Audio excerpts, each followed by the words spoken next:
অবাক করা বিষয়, মিমকে সরি বলার ঘটনা অস্বীকার করলেন পরীমনি।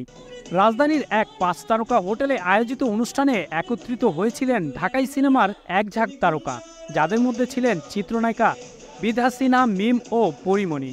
তবে এই দুই নায়িকার মুখ দেখাদেখি বন্ধ ছিল প্রায় ১.৫ বছর।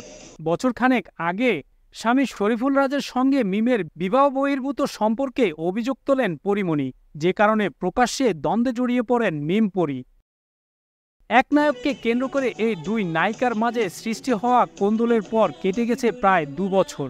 এর মধ্যে কখনো একসঙ্গে দেখা যায়নি পরীমনি মিমকে। শুক্রবার ঢাকা ফ্যাশন ডে ২০২৪-এ চিত্রনায়ক সাকিব খানের সঙ্গে র্যাম্পে হাঁটেন এই দুই নায়িকা, যেখানে মিম পরীকে বেশ হাস্যোজ্জ্বল অবস্থায় দেখা যায়। এরপরই খবর রটে মিমের কাছে দুঃখ প্রকাশ করেছেন পরী, যে কারণে সবকিছু ভুলে নায়িকাকে ক্ষমা করে দিয়েছেন তিনি। এ বিষয়ে বিদ্যা মিম বলেন, অনুষ্ঠানে হঠাৎ করে এসেই পরী আমাকে জড়িয়ে ধরে, এরপর পূর্বের সব ঘটনা ভুলে যেতে অনুরোধ করে। সবকিছুর জন্য সরি বলেছিল, মানুষ মাত্রই তো ভুল হয়, তাই আমিও ক্ষমা করে দিয়েছি। তবে একদিন পরে পরীমনি জানালেন অন্য কথা। তার দাবি মিমের সঙ্গে এমন কোনো কথাই হয়নি, বরং মিমের মন্তব্যের জবাবে এই অভিনেত্রী বলেন, আমি তাকে সরি বলেছি, এমন কথা কখন হলো, কে শুনেছে, কেউ বলতে পারবে? এটা কি স্বপ্নে হয়েছে? এ তো দেখছি সেই স্বপ্নে খাবার খাওয়ার ঘটনার মতো।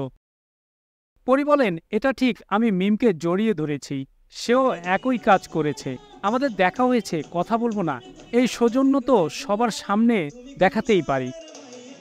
২০২২ সালের শেষের দিকে শরীফুল রাজের সঙ্গে মিমকে জড়িয়ে ইঙ্গিতপূর্ণ মন্তব্য করেন পরীমনি।